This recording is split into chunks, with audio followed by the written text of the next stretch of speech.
Q Review, print speaking to the blind, celebrating 40 years of audio newspaper production. Welcome to this week's edition of the National Podcast, recorded at the Bishop Briggs Media Centre by our amazing volunteers. You can get in touch with us via Facebook, Twitter or Instagram using @CuneReview, that is @CuandReview.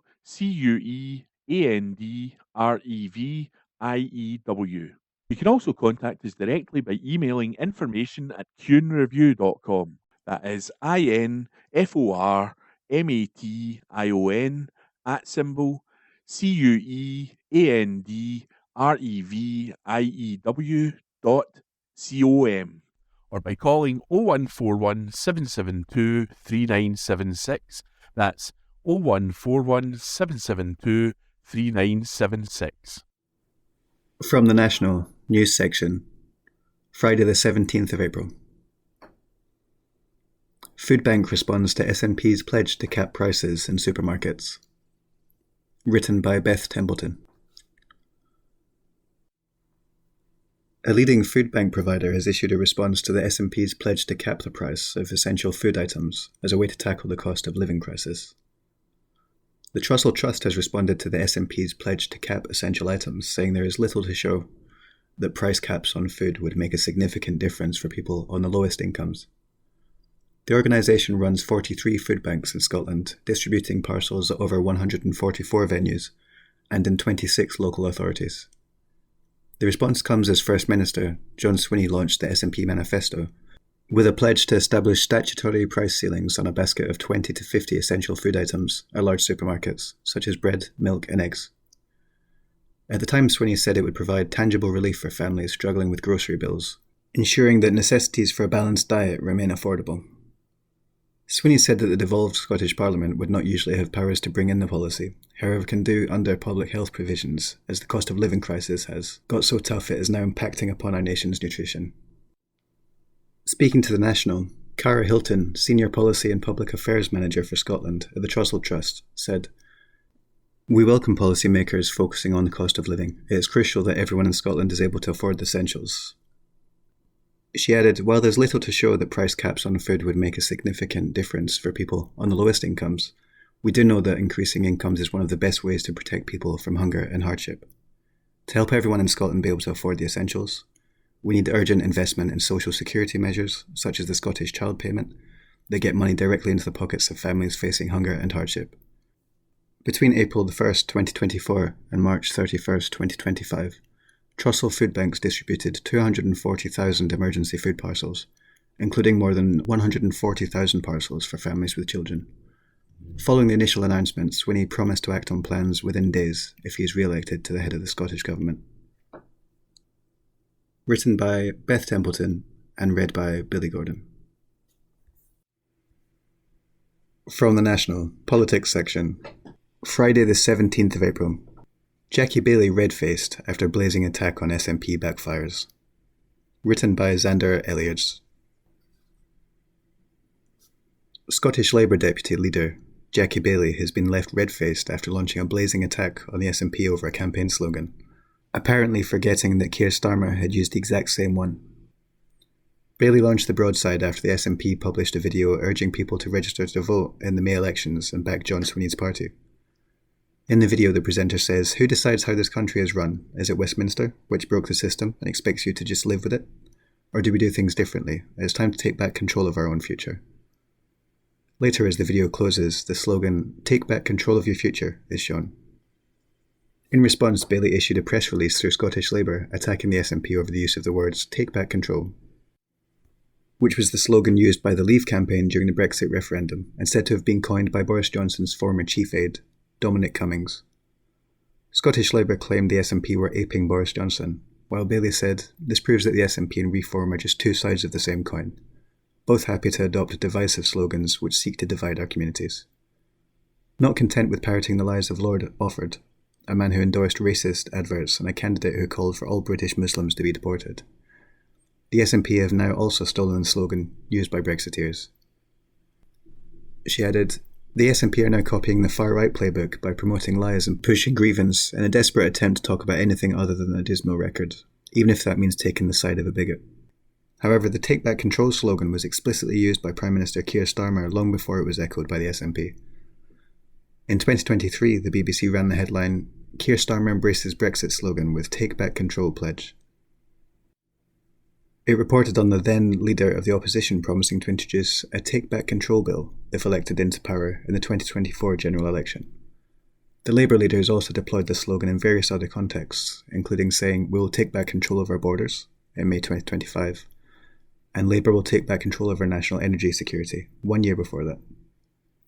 What's more, Scottish Labour have also deployed the slogan themselves, writing in a social media post in February, "A Scottish Labour government will reduce the number of quangos by at least a third.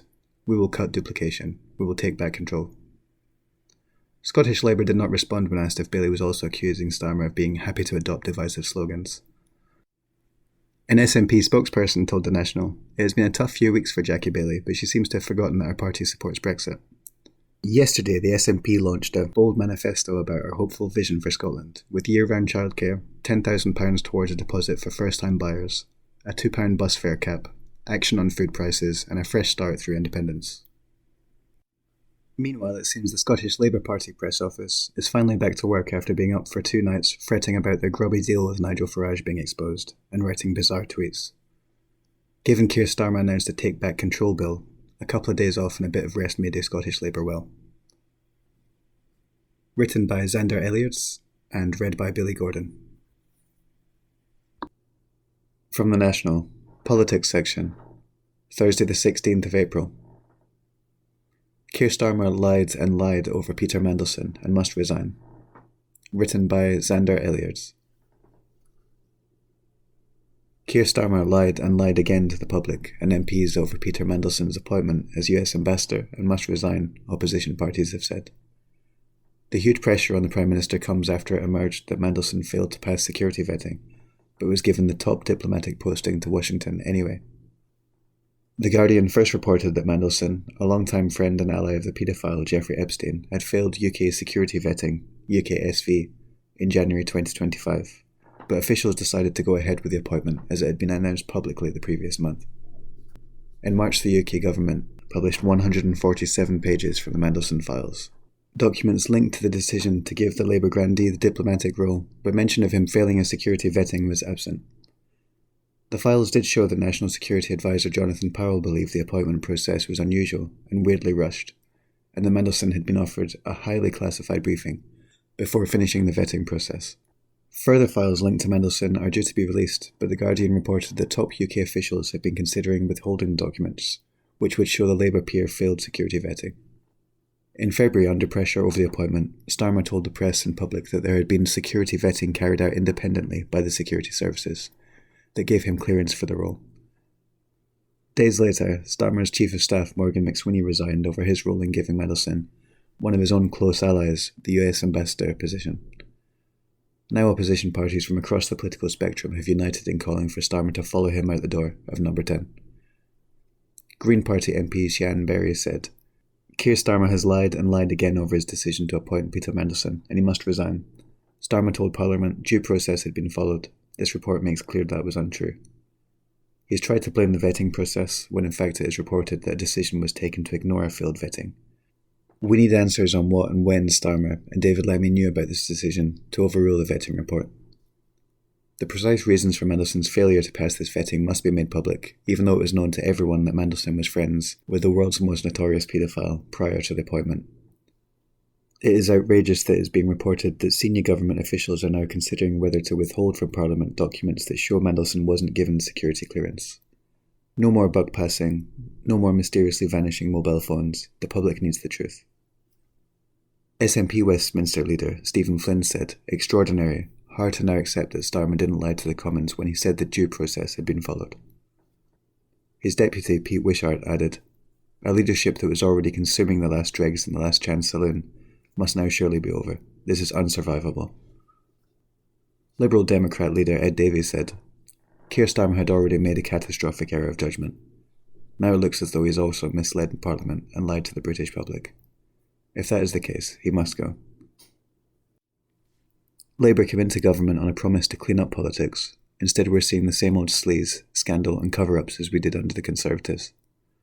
And Conservative leader Kemi Badenoch posted on Twitter, X, last September Keir Starmer told Parliament 3 times that full due process was followed over the appointment of Lord Mandelson. We now know the Prime Minister misled the House. The Prime Minister must take responsibility. Reform UK leader Nigel Farage also called for Starmer to go, saying, Keir Starmer said in February that the security services had given Mandelson clearance for the role. Now we discover that he has blatantly lied. The Prime Minister should resign. Mike Clancy, General Secretary of Prospect, the trade union which represents vetting officers at UKSV, said, It is deeply unfortunate that following the resignation of Morgan McSweeney, Downing Street allowed the impression to circulate that the vetting of Peter Mandelson had not been done correctly by UK security vetting. Not only were UKSV put in an invidious position by being asked to conduct vetting after an appointment had been announced, but now deeply troubling reports have appeared in the media claiming that UKSV advice was overruled. Civil servants, particularly those working in the most sensitive parts of government, cannot speak publicly and deserve ministers to take responsibility for the decisions they take, and not to seek to deflect blame onto them. McSweeney's phone was reported stolen in late 2025 with any messages he sent to Mandelson allegedly lost along with it. The Metropolitan Police last month released a transcript of the 999 call reporting the theft, showing that McSweeney gave the wrong location and did not stress the importance of the phone or his own position. Mandelson was arrested on February the 23rd on suspicion of misconduct in public office, having been accused of passing sensitive information on Epstein during his time as business secretary in Gordon Brown's government. He was subsequently bailed but later released from his bail conditions, although he remains under investigation. Written by Xander Elliots and read by Billy Gordon. From the National News section. Thursday the 16th of April. Police search along Orkney coastline for missing monk presumed dead. Written by Alistair Ferguson. Searches to trace a monk who went missing from an island monastery will continue into next week after a church statement said he was presumed dead. Justin Evans, who is also known as Brother Ignatius, was last seen at the Golgotha Monastery on the island of Papastranzi, Orkney, just before midnight on Saturday, April 11th. The Diocese of Aberdeen has expressed its sadness at what is referred to as the disappearance and presumed death of the 24-year-old, who is originally from New Zealand and is a member of the Redemptorist community. On Thursday, Police Scotland said searches of Papastranzi and nearby islands would continue into the coming days. The monk was last seen wearing a white robe. Inspector David Hall said, Our thoughts are very much with Justin's family at what is a very difficult time. Extensive and detailed searches using local police resources and partner agencies have been carried out on the islands of Papastranzi and Stranzi, including along the shorelines. Coastal areas on other nearby islands will continue to be searched by local and specialist police resources and partners. Any further relevant information reported to police about Justin and the circumstances leading up to him going missing will be acted upon. At this time, there is nothing to suggest any suspicious circumstances or criminality. Earlier, the Diocese of Aberdeen said Brother Ignatius was known for his humility and charity. A spokesperson said the diocese has learned with deep sadness of the disappearance and presumed death of Justin Evans, also known as Brother Ignatius, aged 24, a member of the Redemptorist community on the island of Papastranzi. It is believed that he came to harm in conditions involving the sea. Written by Alistair Ferguson and read by Billy Gordon. From the National Politics section. Thursday the 23rd of April. Reform UK urged to kick out candidate over disgraceful Tommy Robinson support. Written by Alistair Ferguson. Reform UK have been urged to kick out one of the party's Scottish candidates over their disgraceful support for the far-right agitator, Tommy Robinson. Reform's Glasgow, Baillieston and Shettleston candidate, Thomas Kerr, said that Robinson, real name Stephen Yaxley Lennon, has done good work on grooming gangs when pressed on another candidate's support of the far-right agitator. Kerr's comments come after Reform's leader in Scotland, Malcolm Offord, told his candidates not to endorse Robinson, after Senga Beresford backed the English Defence League founders' call for Muslims to be deported. Reform's Galloway and West Dumfries candidate, Beresford, replied "me" to a social media post from Robinson, which said, "In the UK, Muslims are demanding that Sharia law is implemented. I demand that we deport the lot of them. Who's with me?" Glasgow Councillor Kerr said Beresford hadn't endorsed the convicted convict, but added he believed people can genuinely acknowledge he has done some good work on the subject. He said she didn't endorse Tommy Robinson, she supported the work he had done in the grooming gang scandal, which I think a lot of people can genuinely acknowledge there has been some good work that he has done on that specific issue. Kerr's comments have been called out by both the Scottish Greens and the Lib Dems, with both parties saying there is no place in Scottish politics for both Robinson and his ideology. Scottish Greens Equality spokesperson Maggie Chapman said Robinson's politics are toxic and divisive, and has called on Kerr to be removed from Reform over his support for the far-right figure. Stephen Yaxley Lennon, also known as Tommy Robinson, is a far-right hate figure who has built his profile by spreading racism, division and Islamophobia. For any candidate seeking public office to praise his good work is disgraceful, she said. The abuse and exploitation of children is one of the gravest crimes imaginable, and survivors deserve justice, support and the truth. What they do not deserve is for their suffering to be weaponized by the far right to spread racism and poison communities. Survivors of abuse deserve justice, support and the truth. Not to have their suffering exploited by the far right to push hatred and scapegoating. Chapman added, "These comments say a lot about the kind of politics Nigel Farage's racist Reform Party are bringing into Scotland. It is toxic, divisive, and has no place in our democracy. The Scottish Greens reject that kind of politics entirely and call on Reform to do the right thing and sever any ties with this candidate immediately." Scottish Lib Dems candidate for Inverclyde, Jamie Green, added that Robinson is a far-right thug who spent time in prison for spreading racist lies about a Syrian refugee. There is no place in Scottish politics for him and his ideas, and anyone who gives him any credit whatsoever. Reform or otherwise should be ashamed, he said. Last month, Alford said Beresford's views were fruity and claimed her comments were made in a former life. In 2024, Robinson tweeted, "We're setting up in Trafalgar Square for the biggest patriotic rally the UK has ever seen." Beresford responded, "Behind you all the way, Tommy Robinson." Days later, she also sent a thumbs up emoji to a post that said, "Give me a thumbs up and retweet if you stand with Tommy Robinson." Beresford's posts additionally include her saying yes to a message which read, "Was Enoch Powell right? Please retweet yes or no. Reform have been approached for comment."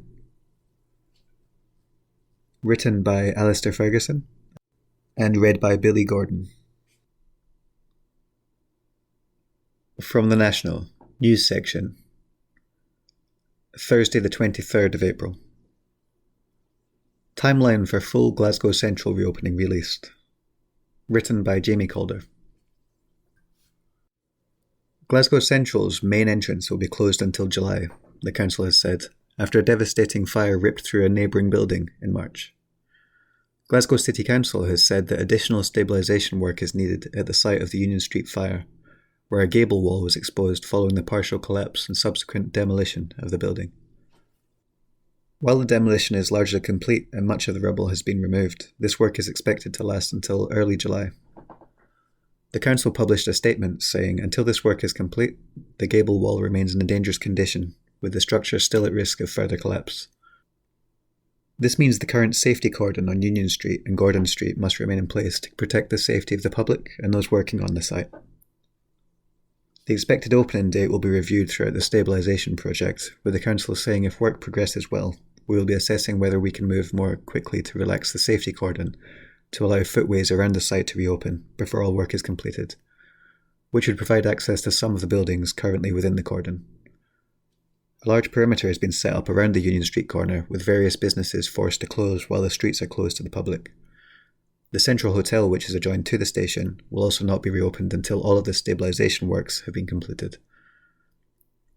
We remain in contact with businesses and key holders affected by the safety cordon to keep them advised of developments with the work to make safe the dangerous structures on Union Street and Gordon Street, the council added. Written by Jamie Calder and read by Billy Gordon. This is from The National on Monday, 20th April 2026, from the News section. Glasgow University student jailed after US warplanes photography by Jamie Calder. A student at the University of Glasgow has been charged after illegally photographing US military planes and an Air Force base. The Scotsman reports that Tianrui Liang, a Chinese national studying aeronautical engineering in Scotland, was charged after taking a series of images at Offutt Air Base, Nebraska, home to the US Strategic Command. According to the FBI, the 21-year-old photographed several aircraft at the base in Nebraska, including a Boeing RC-135, a reconnaissance aircraft, and a Boeing E-4B. The E-4B is known as the Doomsday Plane on account of its ability to serve as a survivable mobile command post for senior US military and government officials during national emergencies. The charge falls under the Title 18 of the US Code Section 795, which bans the photographing, sketching, drawing or mapping of vital military and naval installations or equipment without permission. Liang was arrested at JFK Airport in New York on April 7th, where he was set to travel to Glasgow via Frankfurt. FBI Special Agent Noah Heflin submitted an affidavit to the US District Court for the Eastern District of New York that outlined Liang's plans. The agent, working in counterintelligence, reported that Liang first flew to Vancouver in Canada on March 26th to meet with a friend, a student at Columbia University in New York. They then drove together across the border into the US on March 28th, travelling first to Seattle, Washington, before Billings, Montana. After his friend departed to fly back to New York on March 28th, Liang drove the vehicle to Ellsworth Air Force Base in South Dakota, where he had wanted to photograph the B-1B aircraft, a strategic bomber, only to find out that it had been moved, and then on to Offutt Air Force Base. In his affidavit, Heflin said Liang got the idea of visiting the Offutt base from a plane spotter website, which he claimed gave instructions on where you could go to take pictures of various flight lines, including the base. Heflin stated that there was sufficient probable cause to believe that Liang photographed Offutt Air Force Base in Nebraska without the approval of the base commander. The base, located south of Omaha, is the host station for the 55th Wing, the largest such unit in the US Air Force's USAF Air Force Command, Air Combat Command. A witness reportedly saw a man in a vehicle near the base holding a camera with a telescopic lens while an aeroplane was on the runway. Liang reportedly said that he knew that taking photographs of the planes on the base was illegal, but said that they were only for his own personal collection. The full report into Liang's actions has not been published, with access restricted in light of concerns regarding the ongoing investigation into a named co-conspirator, according to a court filing by Jonathan Mosso, another FBI special agent.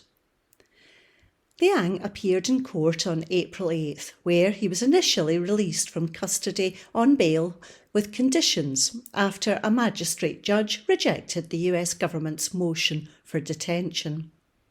The conditions specified that Liang would surrender his passport and not leave New York or Nebraska. It also specified that he should not go near any US military base. However, an order laid down by Judge Robert F. Rossiter Jr. in the US District Court in Nebraska the following day agreed with the government's argument that Liang was a considerable flight risk. He has since been taken into custody. Liang was present in the US on a non-immigrant B1, B2 visa, which is designed for temporary short-term visits combining tourism and business purposes. Liang's lawyer, Jeffrey Thomas, from the Federal Public Defender's Omaha office, did not respond to inquiries sent by the Scotsman. The US Attorney's Office in Nebraska said it cannot comment at this time. A University of Glasgow spokesperson said, "We do not comment on ongoing police matters or individual students." That article was by Jamie Calder. This is from The National on Monday, 20th April 2026, from the Politics section. Scottish Greens vow to launch repair voucher scheme, by Gregor Young. The Scottish Greens have pledged to introduce a repair voucher scheme, which they said would put money back into people's pockets. The scheme would allow people to get a discount on repairing household goods at participating manufacturers and retailers. The party's scheme would include a requirement on some product manufacturers to take back used products, such as mattresses and textiles, at the end of their life. Party co-leader Gillian Mackay said, "If we are serious about tackling the cost of living crisis and the climate crisis, then we have to make it cheaper and easier for people to do the right thing. Our repair voucher scheme will make it cheaper to repair the things we already own rather than buying them again as new.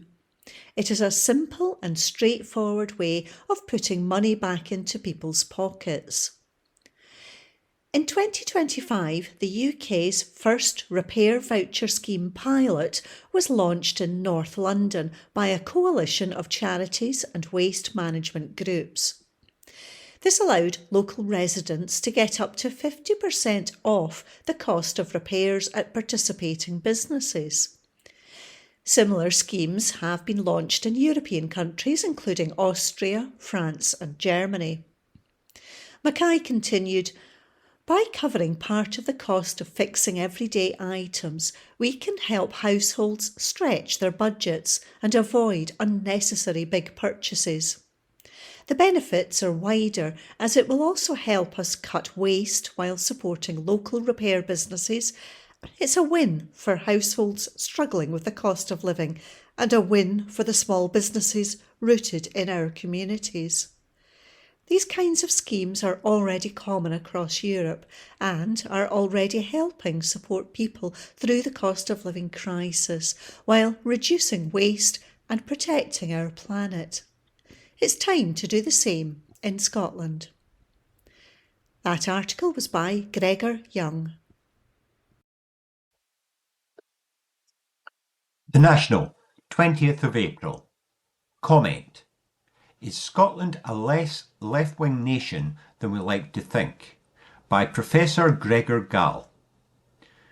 We are all acutely aware that political polling can only tell us so much about voting intentions, how a sample size of a couple of thousand people would vote on a particular day, with that day not being the actual day of the election. Nonetheless, some polling trends do seem to be pretty incontrovertible, especially when they take place over a long period of time and when the number of polls they are based upon is reasonably extensive. In UK polling, Labour have been in continuous decline since the day of the general election on July the 4th, 2024, falling from an on average 35% then to an on average 18% today. In the same UK polling, the Tories and Liberal Democrats experienced slight rises before falling back again. The Tories went from low 20s to high teens. The Lib Dems went from the low teens and then back there again. It's not exactly breaking news, but the two growth stories in UK polling punditry since the general election have been about Reform UK and the Green Party of England and Wales. Reform UK rose from 15% to 30%, but has since fallen back to 25%. The Greens have risen from about 8% to about 16%. In Scotland, the SNP's overall polling support has fallen since the last Scottish Parliament election in the May 2021, when it was in the high 40s. Since July the 4th, 2024, it has been stable around the mid-30s. Labour's overall polling has fallen from the low 30s to the high teens since the general election. The Tories have continued to slide from the low 20s to the low teens in the same period. The Lib Dems have experienced a very small rise in support. So, where stand the Scottish Greens in Reform? Reform has gone from just under 10% to just under 20% since the general election on polling from the constituency and list votes. The Greens have gone from 5% to 10% in the former, and just under 10% to just over 10% in the latter. There is a long-standing perception that the centre of political gravity, Scotland, is more to the left than in England. This often transmogrifies into a belief that Scotland as a nation is more radical than England as a nation. If Scotland is indeed more radical, we would expect two things in terms of the polling when contrasting the situation north and south of the border. First, Reform would not be doing so well in Scotland, and second, the Greens would be doing better in Scotland. But neither is the case. In England, under the new leadership of Zach Polanski, there is a genuine sense of the radicalism of an insurgent outsider. Green Party of England and Wales membership hit the 220,000 mark last month. Meanwhile, Scottish Green Party membership passed 10,000. The proportion of the population in Green Party membership is twice as high in England than in Scotland. Support for reform continues to rise in Scotland, but not in England. In England, it seems the Greens have captured the imagination of many who might be attracted to reform by providing a left-wing populist alternative to the right-wing one Reform offer. Again, the Scottish Greens seem unable to do the same in order to undercut Reform. If the SNP are as mediocre as the Scottish Greens say they are, then there should be no problem in replicating this undercutting north of the border. Scottish Labour are not much of a competitor at the moment, and with Alba gone and your Party Scotland candidates standing on May the 7th, you would think the going should be easy for the Greens. Maybe having two leaders rather than one is not seen as quite attractive as some think.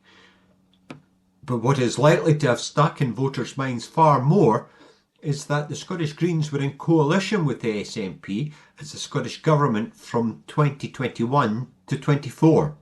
The public perception gains for the Greens from the Bute House Agreement were easily outweighed by the disadvantaged. There seems to be some sense among voters that the Greens may well go back into coalition with the SNP after the election, so the Greens' USP, unique selling point, does not look so shiny and new. Their USP certainly has no cutting-edge shock and awe value as their brethren do in England. This is even though the Scottish Greens openly call themselves eco-socialists, while the Green Party of England and Wales do not. What does this all mean for the perceived inherent Scottish radicalism?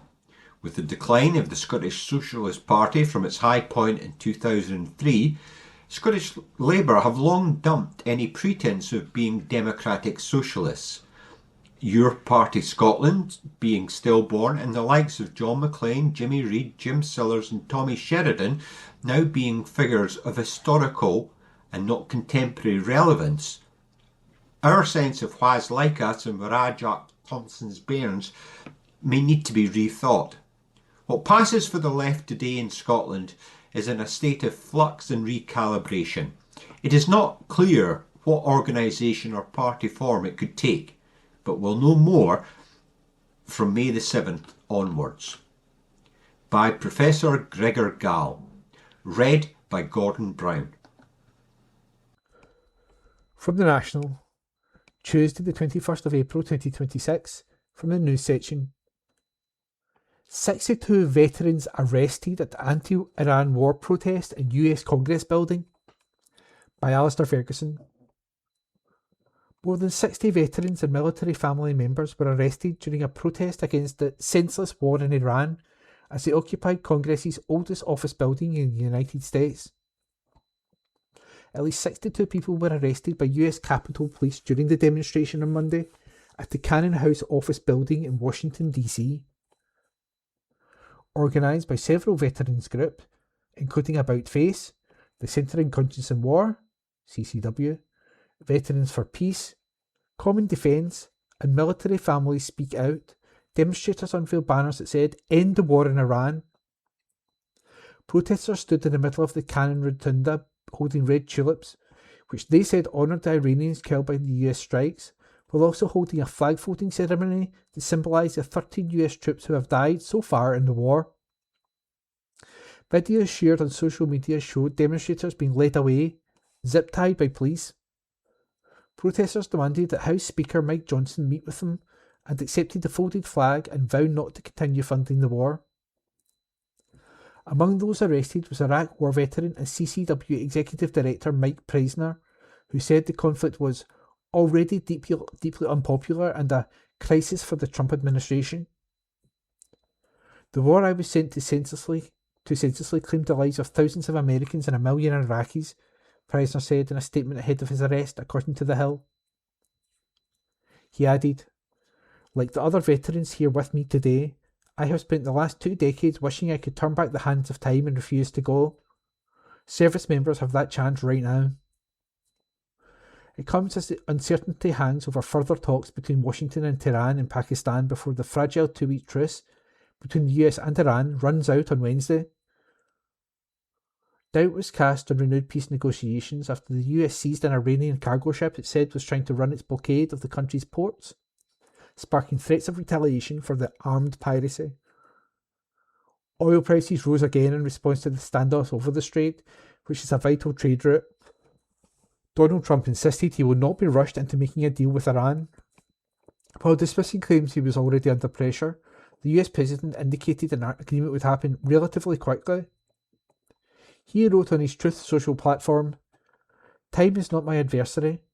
The only thing that matters is that we finally, after 47 years, straighten out the mess that other presidents let happen because they didn't have the courage or foresight to do what had to be done with respect to Iran." Insisting that the US was winning the war, he pledged to keep the blockade in place until a deal was reached, arguing the economic measure was absolutely destroying Iran. Iran's chief negotiator and parliament speaker, Mohammad Baghdad Khalifbaf, said Tehran does not enter talks in the face of threats. He accused the US president of seeking to turn the negotiating table into a table of surrender in a post on X. That article was written by Alistair Ferguson. From the National, Tuesday the 21st of April 2026, from the politics section. Home Secretary blasted over taser and deport Zach Polanski jibe, by political reporter Hamish Morrison. Shabana Mahmood has been accused of showing a sickening indifference to human life after she joked about tasering and deporting her political rivals. The Home Secretary reportedly made the jibe during a recording of Matt Ford's podcast when she was asked out of Zach Polanski, Nigel Farage, Kemi Badenoch or Ed Davey she would taser or deport. According to Politico, Mahmood replied, "All of the above." The Greens said that her comment showed the Home Secretary was desensitised to the power she wields over life and death matters like immigration. Hannah Spencer, the Green MP for Gorton and Denton, said, "We all need to consider the impact our words can have, and I would have expected someone in her position to have challenged normalising threats of violence. But really, I'm not surprised from someone who is so desperately cowardly, unimaginative and unpopular that all she can resort to is the authoritarian comments matching her draconian policy choices. She should be ashamed, and under any kind of strong and confident Prime Minister, this would be a resigning matter. A party spokesperson added, "I doubt Zach is particularly bothered what Shabana Mahmood thinks of him. He'd likely be more concerned if she approved. But it's unpleasant and revealing for the Home Secretary to joke about deportations and violence in this way. It's a significant power she wields. In practice, it can amount to the power over life and death. Too many politicians seem desensitised to the consequences of their decisions and to the real human beings they affect. This is a stark example of that sickening indifference." Elsewhere in the recording, Mahmood was heckled by a man who said he wanted to personally thank you for out-reforming reform, while two other people chanting "Refugees welcome" as he was dragged out. The Home Secretary reportedly replied, "Fuck off, mate." That article was written by Hamish Morrison. From the National, Tuesday the 21st of April 2026. From the news section. Labour plan to break gas and electricity link, branded misleading. An article written by Steph Braun. Labour's so-called decisive action to break the link between gas and electricity prices falls short of the fundamental changes needed to help bill payers, the Scottish Greens have said. The UK government announced a series of reforms on Tuesday to weaken the link between the global market prices and the cost of UK electricity, as the Middle East crisis drives up energy bills. This included hiking a windfall tax on low-carbon electricity generators, introduced in 2022 to target the excess profits being made by owners of older renewable and nuclear plants, from 45% to 55%, to raise Treasury funds to support bill payers in the short term. Ministers are also proposing a voluntary move by these legacy clean power generators, which supply around a third of Britain's power, onto fixed price contracts to help protect consumers from spiking costs. It is hoped the contracts will deliver benefits on bills over the next 12 months, though officials are not yet able to say what savings could be delivered. While the clean energy sector has welcomed the measures, it said, poor communication over the announcement has caused uncertainty for investors. Eco-entrepreneur Dale Vince, who has long campaigned for breaking the link between gas and electricity prices, said the announcement is misleading and won't bring energy bills down anytime soon. Patrick Harvey, former co-leader of the Scottish Greens and a Holyrood candidate, said that while proposals may offer some short-term limited protection from future gas price shock, Labour has failed to deliver the fundamental change needed to ensure the low cost of renewable electricity is passed on to bill payers, rather than siphoned off in profits. He said, with a typical lack of ambition, the government is responding to a major energy crisis with just a small step, or more accurately, consulting on that small step. While this change may have some limited benefit in protecting people from future price shocks, what is really needed is a much more fundamental change to let bill payers get the benefit of the low generating cost of renewable energy. That would be a huge help to those struggling with the cost of living crisis right now, and it would also give a meaningful financial incentive for households to make the switch from expensive and outdated fossil fuels for heating and transport to cheaper alternatives like electricity, which should be the urgent priority. At a time when families are being hammered by the cost of living, both governments, UK and Scottish, should be doing far more to deliver cheap renewable power, cut fossil fuel dependence, and put communities in control of the energy they rely on. But instead of showing the urgency this moment demands, both governments are still allowing an energy system that puts private profit before the public good. The UK has a marginal pricing system in which the most expensive source of energy brought into the grid to meet demands sets the price for all generators, apart from those in other types of contract. That price-setting source is often gas, leaving British consumers at the mercy of volatile wholesale gas prices while delivering a windfall for generators such as nuclear and older renewables that are not on fixed contracts. Vin said, "This won't bring energy bills down anytime soon, or by any significant amount. It's hard to imagine how the government could do less to actually break the link than this. The government recognises the problem, that's something, but they need to get real. This is not enough. Last year, the UK government scrapped plans to introduce zonal pricing, which would have seen different areas of the country pay different rates for their electricity based on local supply and demand. Octopus Energy has consistently said Scotland could enjoy some of the cheapest energy prices in Europe if this system was to be introduced. Octopus CEO Greg Jackson warned of soaring energy costs being locked in for years to come after the UK government ditched the plans. That article was written by Steph Braun and read by Ian McKenna. From the National, Tuesday the 21st of April 2026. From the news section. Man arrested in connection with death of father found shot in Motherwell. A report written by Alistair Ferguson.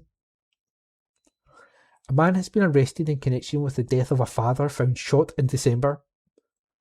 Jordan Gray, 26, was found dead at his home in Motherwell, North Lanarkshire, on December 15, having suffered a fatal firearms injury.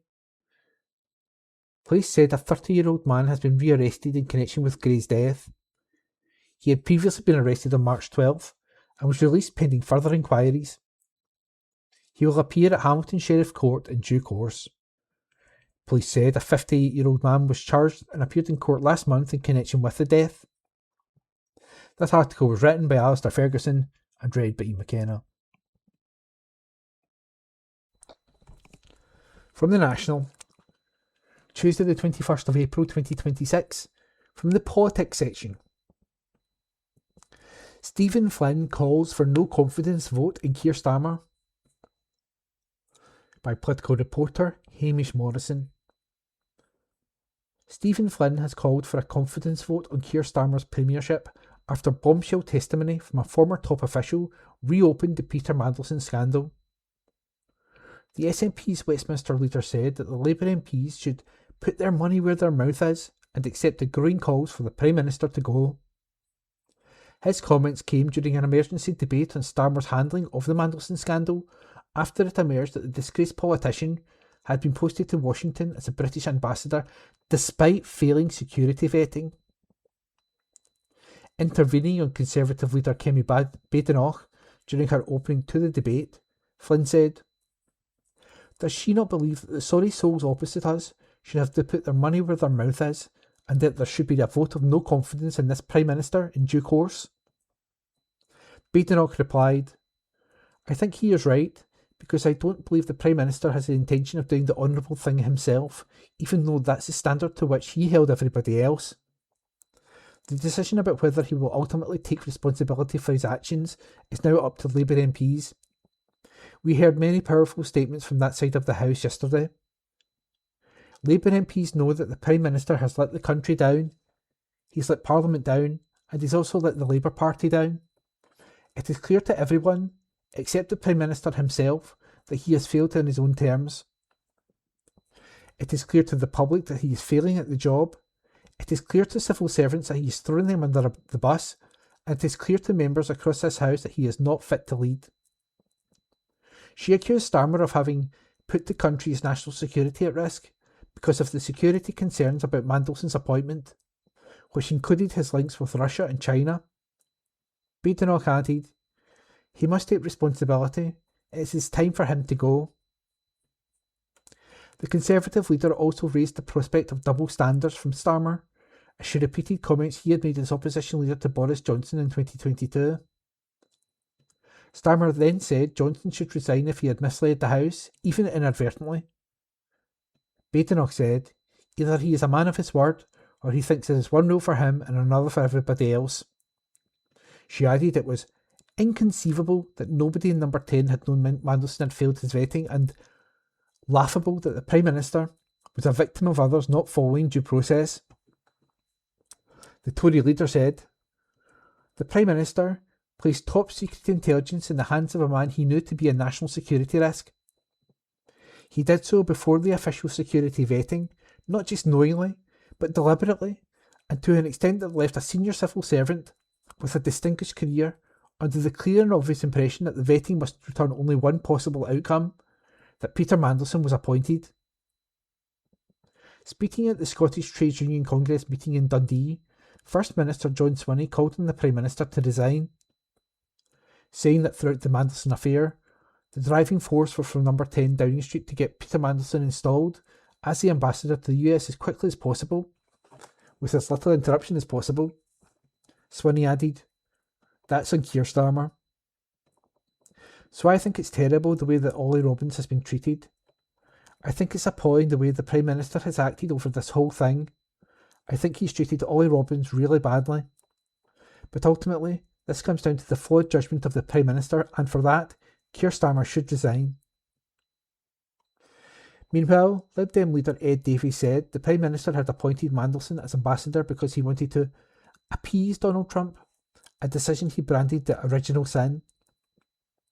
Davey also said the Prime Minister had shown catastrophically bad judgment for considering former Labour Head of Communications Matthew Doyle for an ambassador role. He told the Commons, "This all comes back to the way the Prime Minister decided to approach his relationship with the President when he came back to office last year. Our party urged the Prime Minister to stand up to Trump, to stand together with our allies, to approach him from a position of strength, not weakness. But he chose the opposite course." He added, "That is the original sin that has landed the Prime Minister and his government in the mess they're in today." And has it worked? Absolutely not. An article written by political reporter Hamish Morrison and read by me, Ian McKenna. This is an article taken from the news and politics pages of The National, published on Wednesday, the 22nd of April.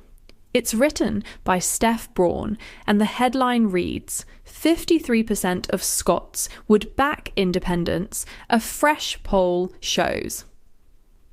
Most Scots would vote for independence if a referendum were held tomorrow. A fresh poll carried out in the middle of the Holyrood election campaign has found. A Find Out Now poll of just over 1,000 Scots found that 53% would vote yes, excluding don't knows. When don't knows are left in, 50% would vote yes, while 44% would vote to remain in the Union.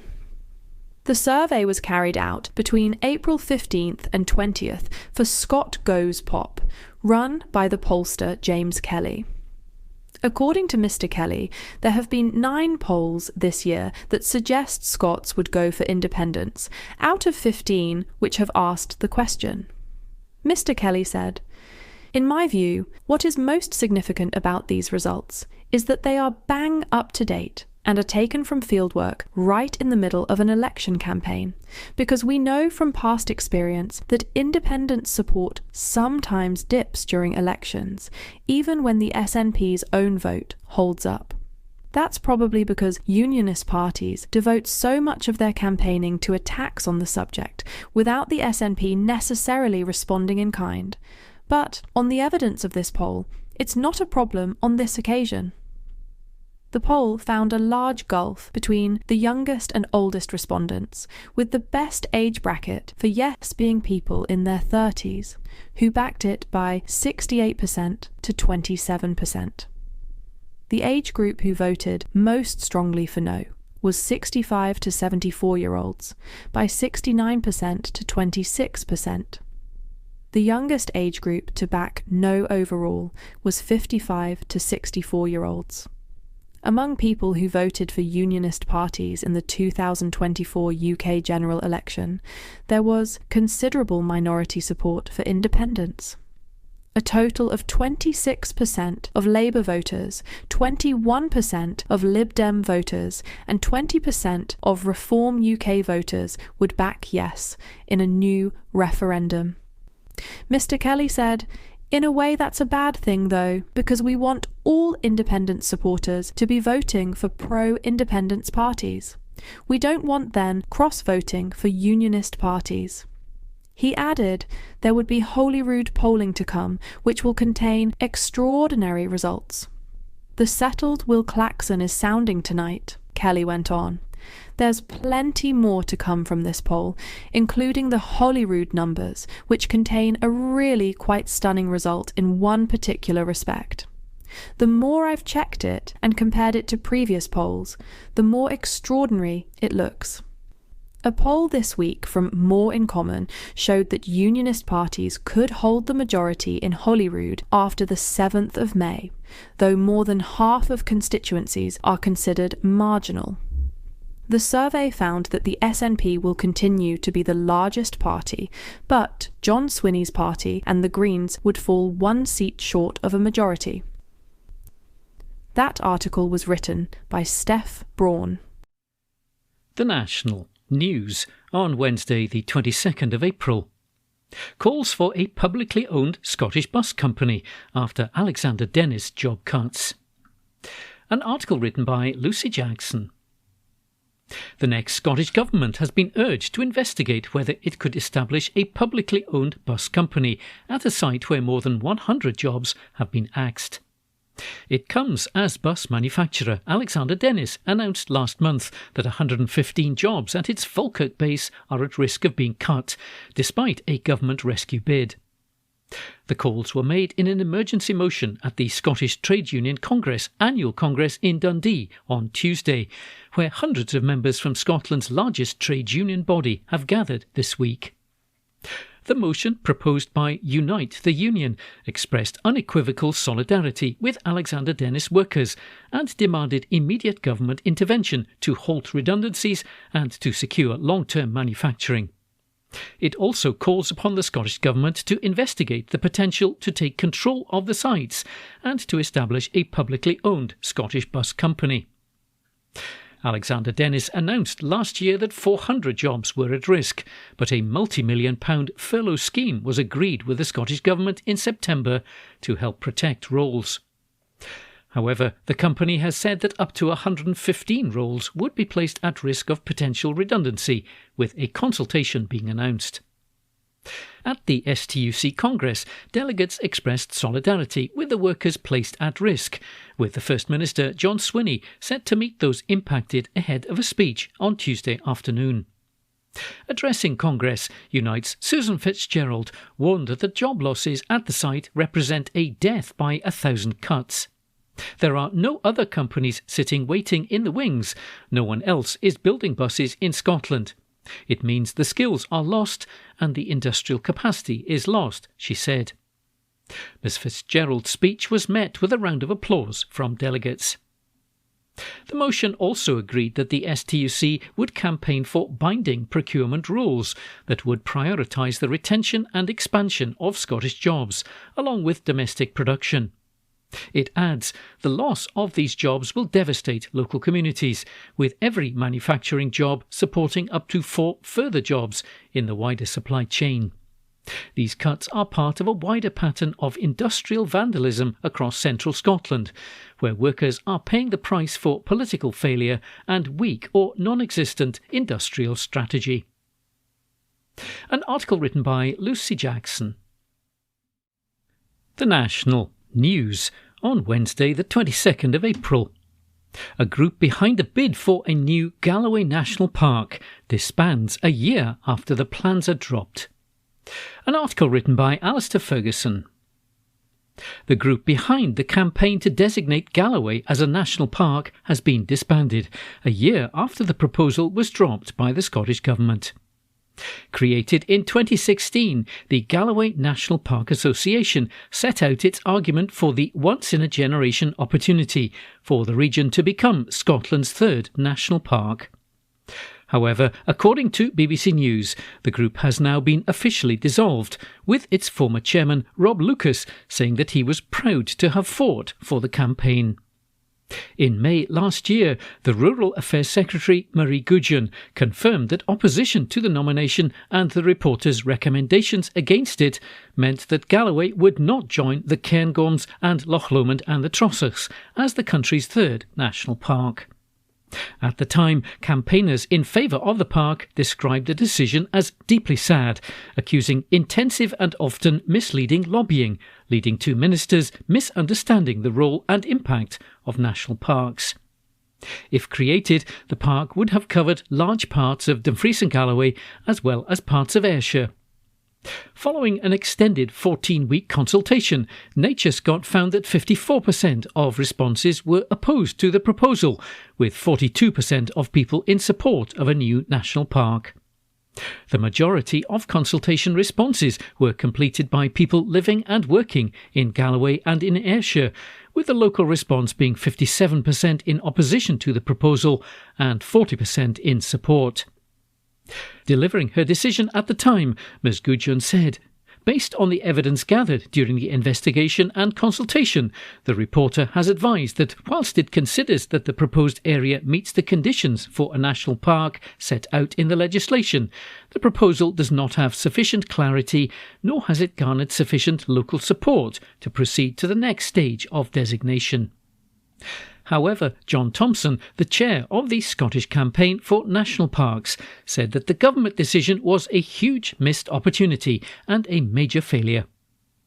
Kat Jones, the Director of Action to Protect Rural Scotland, also said that the move was a betrayal of the Galloway people and questioned how the Scottish Government would make the far more challenging changes in the face of climate change. Meanwhile, RSPB Scotland also reacted to the decision, stating that it was disappointing news. The Glasgow National Park Association's mission statement outlined that Galloway is a very special place, with fantastic nature, landscape, culture and people that cannot be taken for granted. It added it's facing multiple challenges, including adapting to climate change, making space for nature and strengthening its economy and communities. We believe that a national park would shift the dial with its additional resources, international recognition and long-term commitment to this beautiful but fragile area, by supporting vital services in our communities, adding to the proud primary industrial base of our economy and encouraging a diverse range of businesses. Galloway needs this resilience as the wider economy enters a period of inevitable and possibly rapid change. An article written by Alistair Ferguson. This is an article taken from the news and politics pages of The National, published on Wednesday, the 22nd of April. It's written by Laura Pollock, and the headline reads, "Hundreds of musicians are calling for a Eurovision 2026 boycott." Young Fathers, Paloma Faith, Massive Attack, Paul Weller and Kneecap are among more than 1,100 musicians and cultural workers calling for a boycott of the Eurovision Song Contest 2026 over the inclusion of Israel. The letter, coordinated by campaign group No Music for Genocide, has also been signed by artists including David Holmes, Brian Eno, Peter Gabriel and Macklemore. It calls for countries to follow in the footsteps of the national broadcasters of Ireland, Iceland, Slovenia, the Netherlands, and Spain by withdrawing their participation from the popular music competition. No Music for Genocide urged public broadcasters, performers, screening party organisers, crew and fans to refuse to participate in or platform Eurovision until Israel is banned.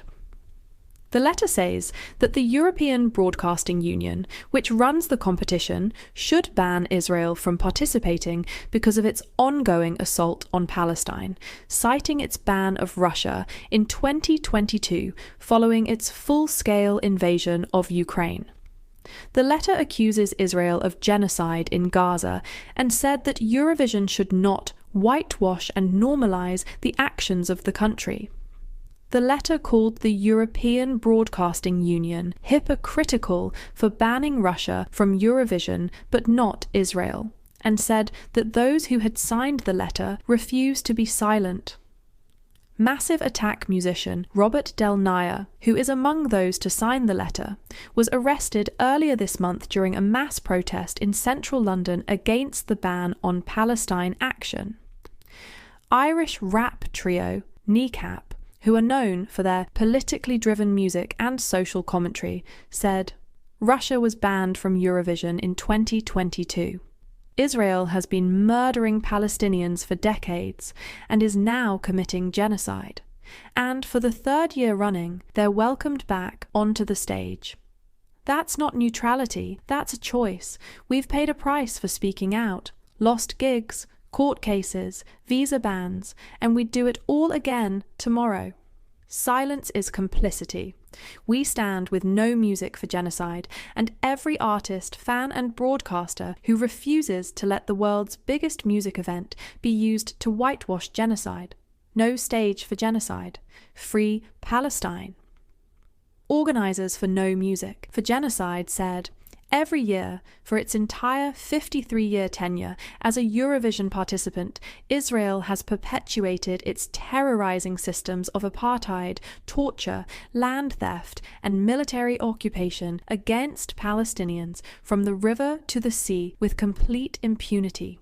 While many of us in the industry make light of Eurovision or doubt our own power as cultural producers, genocidal Israel's leaders speak openly about the contest's geopolitical value. No Music for Genocide stands with and amplifies the incredible grassroots organizing efforts across Europe to boycott Eurovision until Israel is banned.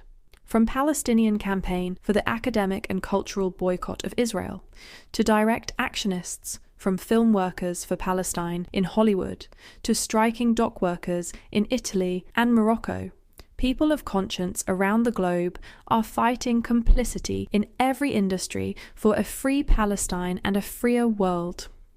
Eurovision has been contacted for comment. That article was written by Laura Pollock. This is an article taken from the news and politics pages of The National, published on Wednesday, the 22nd of April. It's written by Beth Templeton, and the headline reads, Inflation rate rises to 3.3% in March as fuel prices rise. The UK rate of inflation has climbed to 3.3%, its biggest jump in years, as rising fuel prices push the cost of living higher, according to the Office for National Statistics, or ONS. The increase was the biggest jump in more than 3 years and was driven by the rise in cost of fuel due to the current war in Iran. The ONS chief economist, Grant Fitzner, has warned that if energy prices continue to rise, the impact could spread further across the economy, particularly through higher food prices. Food costs did rise in the latest data by 0.3 percentage points. Chancellor Rachel Reeves responded to the news, saying that the spike reflects global instability rather than domestic policy, and pointing to the Iran conflict as a key factor. She said, "This is not our war, but it is pushing up bills for families and businesses," adding that her number one priority is to keep costs down. We've taken £117 off energy bills, frozen rail fares, and protected motorists with the fuel duty freeze. We're acting to protect people from unfair price rises, if they occur, to bring down food prices at the till, and we're boosting long-term energy security, building a stronger, more secure economy. The new figures follow First Minister John Swinney's announcement on plans for a food cap in Scotland, if the SNP gets back into power next month. Mr Swinney pledged that the SNP will aim to establish statutory price ceilings on a basket of 20 to 50 essential food items at large supermarkets, ensuring that necessities for a balanced diet remain affordable. Shadow Chancellor Mel Stride also said that while the Iran conflict had played a role, it was government decisions that had left the UK exposed. The news comes after the SNP and the Conservatives called for a vote of no confidence in Prime Minister Keir Starmer on Tuesday.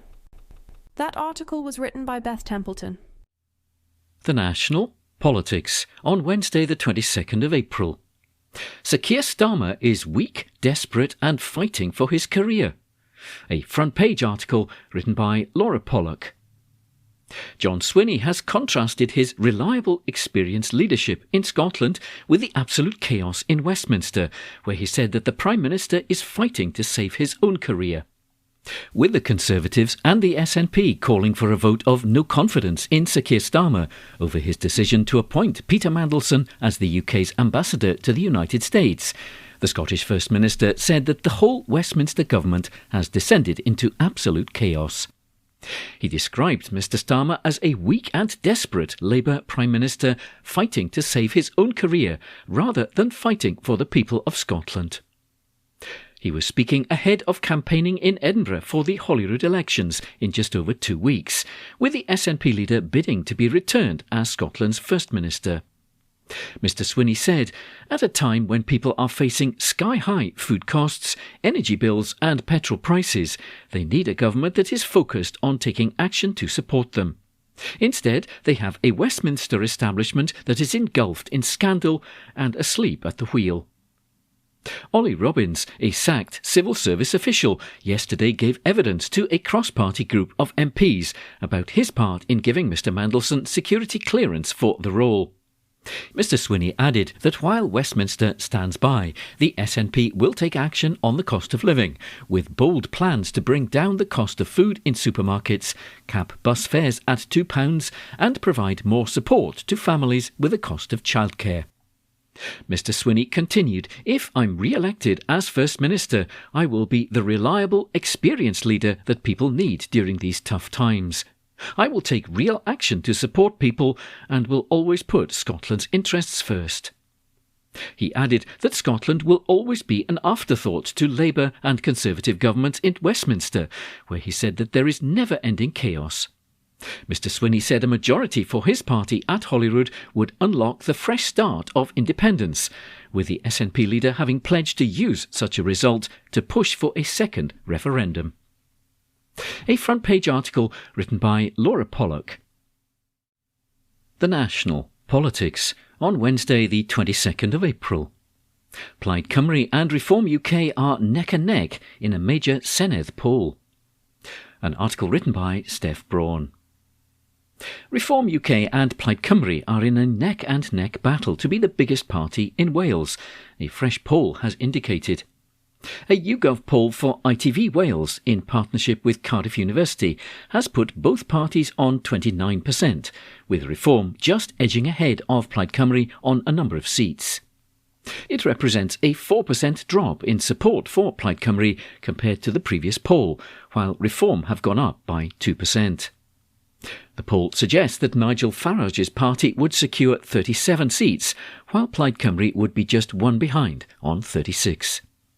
Welsh Labour would finish way back in third place with 13% of the vote and just 12 seats, while the Welsh Green Party would take 7 seats on 10% of the vote.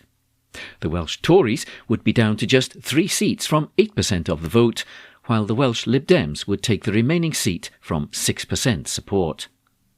Under the projections, both First Minister Eluned Morgan and Welsh Tory leader Darren Millar would lose their seats. The numbers ultimately mean that no party is close to getting a majority of 49 seats, nor would anyone be able to make one up by partnering with other groups. Plaid and the Greens together would have 43 seats, while Plaid and Labour combined would be 48 seats.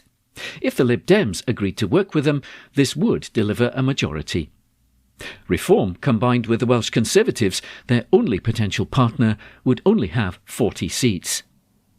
Dr Jack Larner from Cardiff University's Welsh Governance Centre said, "This poll shows another small drop in support for Plaid Cymru, putting them level with Reform UK at 29%. YouGov's lowest Plaid estimate since November of 2024. All polls come with a margin of error, and we should be cautious about reading too much into a single result. But taken alongside the broader polling trend, the signal is clear. The race for the largest party remains between Plaid Cymru and Reform UK, with every other party, including Labour, who were dominant in Welsh politics not 2 years ago, competing for a distant third place and below."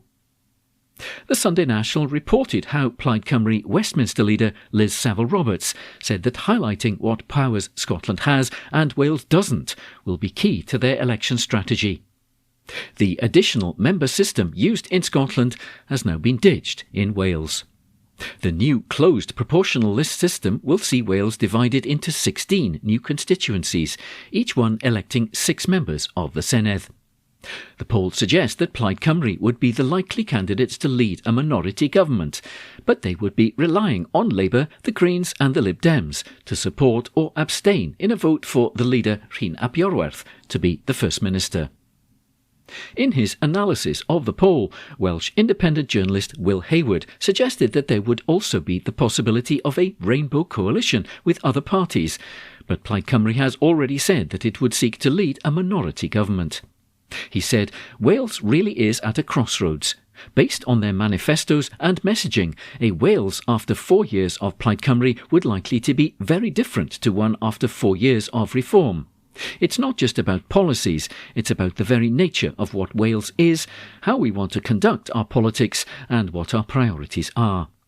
Independent journalism that scrutinises all political parties without fear or favour will be more important than ever. We will be digging, questioning, and holding politicians to account every step of the way. An article written by Steph Braun. The National News on Wednesday the 22nd of April. STV staff are set to strike the day after the Scottish election. An article written by Laura Pollock.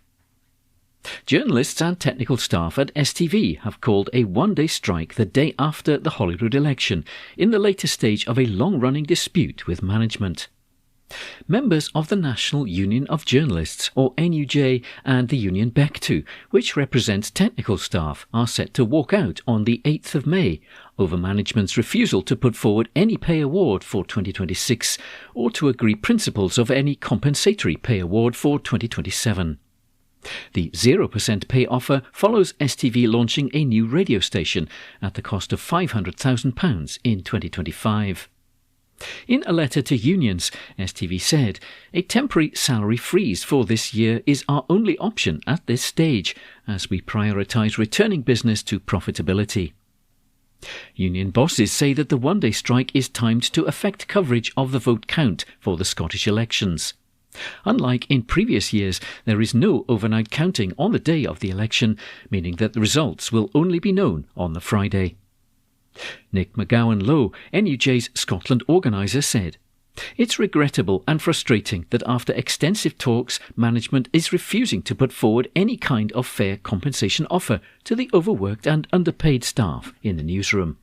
It's one thing to write warm words in the annual report recognising that the success of the newsroom is built on the backs of its staff, but CEO Rufus Radcliffe needs to back that up with real actions. STV is facing a financial crisis following a July 2025 profits warning, which led to a collapse in the share price and a halving of the value of the company. It then put forward plans to make significant cuts across the business, including redundancies in news. It also applied to the regulator Ofcom for permission to reduce its public service broadcasting obligations and to drop regionalised versions of the flagship News at 6 programme. Following widespread public opposition, STV was forced by the regulator to produce a watered-down version of the plans, which made additional regionalised coverage commitments. These revised plans are provisionally approved by Ofcom, although a public consultation held between November 2025 and February of 2026 is understood to have resulted in a large number of responses which are overwhelmingly against the plans. Ofcom has said it will now not publish a decision on the proposals until after the Scottish elections in May, and it's not clear whether it will approve the plans. However, STV has already carried out staff cuts in the newsroom in anticipation of the plans being approved. This means that the newsroom is still producing separate news bulletins for the STV North and STV Central areas, with separate sub-region opts with much lower staffing levels than normal. STV's annual report, published yesterday, shows that revenue fell from £188 million in 2024 to £176.9 million in 2025, a fall of £11.1 million, but profits fell by £16.3 million to a £5.9 million loss last year. In the report, STV's chief executive, Rufus Radcliffe, praised staff at STV News, whose newsroom has felt the brunt of the cuts. He said, "We are proud that STV News at 6 remains the most watched news programme in Scotland, and the team has delivered significant growth in video views across our digital news platforms." In March, NUJ members voted overwhelmingly for industrial action in one of the first strike ballots held under the new Employment Rights Act. An article written by Laura Pollock. This is an article taken from the news and politics pages of The National, published on Wednesday, the 22nd of April. It's written by Beth Templeton, and the headline reads, "University students could be left without a final result due to a marking strike." Students at a Scottish university could be left without a final mark, as staff are set to begin a marking boycott amid a long-term dispute with senior management. Lucy Evans, the Associate Principal and Deputy Secretary at the University of Edinburgh, sent a letter to students on Wednesday. Ms. Evans said, "I am writing to let you know that further industrial action will be taking place at the University of Edinburgh from the 1st of May. The Edinburgh branch of the University and College Union is calling on its members to take continuous action short of a strike in the form of a marking and assessment boycott. The ongoing industrial action is a challenging and disruptive time for many of you, particularly for those who are preparing for exams and submitting coursework and other assignments." Ms. Evans added, "We understand that news of further action will naturally cause additional concern. While we respect the right of staff to take part in industrial action and recognise that some of you support the union action, we do not believe this further escalation was necessary, as constructive discussions have taken place. A marking and assessment boycott is deliberately and overtly targeted to be disruptive to your education, and we will do everything we can to protect you from disruption. Despite the boycott, senior management have urged students to work on the basis that your studies will continue as normal. They also said that it was critical that students continue to submit any assessments as planned, adhere to all course deadlines, and attend and complete exams as planned. This decision is the latest in a long-standing dispute between staff at the University of Edinburgh. Ms. Evans finished, "Not all staff will be participating in action short of a strike. Staff are not obliged to tell us if they plan to take part, which means we cannot tell you who is or is not. We appreciate this is difficult. We have robust measures in place to reduce impact on students and to mitigate the risk that you are disadvantaged in your assessment or exam outcomes as a direct result of industrial action. We will make every effort to provide assessment, exam results, degree award outcomes, and progression decisions to you by the published timelines." That article was written by Beth Templeton. The National World News on Wednesday the 22nd of April. Iran seizes 2 vessels in the Strait of Hormuz amid the US blockade. An article written by Laura Pollock. Iran has fired on 3 ships in the Strait of Hormuz after Donald Trump said that the United States would indefinitely extend the ceasefire with Iran, due to expire on Wednesday. The attacks, which Iranian media said were carried out by Iran's paramilitary Revolutionary Guard, came after President Trump said that the United States would continue to blockade Iranian ports. The attacks reinforced the dangers to traffic in the strait, through which 20% of the world's oil and natural gas pass in peacetime. That means that even if the ceasefire largely holds, and Iran and the United States do not resume major attacks, the war will continue to weigh heavily on the global economy. Already the conflict has sent gas prices skyrocketing far beyond the region and raised the cost of food and a wide array of other products. The longer the strait remains closed, the more severe and widespread the effects will be, and the longer it will take the economy to bounce back. Iran has offered no formal acknowledgement of President Trump's extension, but an Iranian diplomat said the talks would not resume until the blockade is lifted. Iran opened fire on a container ship in the strait on Wednesday morning, and a second was attacked a short time later, according to the British military's United Kingdom Maritime Trade Operations Centre. Iranian state television later reported that the ships were in the Revolutionary Guard's custody and were being taken to Iran. It identified the vessels as the MSC Francesca and the Epaminondas. The ship's owners could not be immediately reached for comment. The seizures represent an escalation by Iran's leaders, who appear poised to drive a harder bargain with American negotiators after 2 other rounds of talks with the Trump administration ended in open warfare. Semi-official news agencies in Iran then reported that the Guard attacked a 3rd vessel called the Euphoria. They said that the vessel had become stranded on the Iranian coast, without elaborating. The Maritime Trade Operations Centre said that the first ship was attacked by a Revolutionary Guard gunboat that did not hail the ship before firing. It added that nobody was hurt in the attack. Iran's Noor News, however, reported that the Guard only opened fire on the ship after it had ignored the warnings of the Iranian armed forces. Iran's semi-official Fars news agency described the attack as Iran lawfully enforcing its control over the Strait of Hormuz. There have been more than 30 attacks on ships in the Middle East since the war began on the 28th of February, with United States and Israeli airstrikes on Iran. In peacetime, about 20% of the world's oil and natural gas transits the strategic waterway, which leads from the Persian Gulf to the open oceans, and was fully open until the United States and Israel attacked Iran and started the war. Since then, Tehran has throttled shipping traffic through the strait, causing oil prices to skyrocket and impacting global economies. An article written by Laura Pollock. That concludes this week's edition of the National Podcast. Please remember to subscribe to our channels at Review and to tell your friends about our service.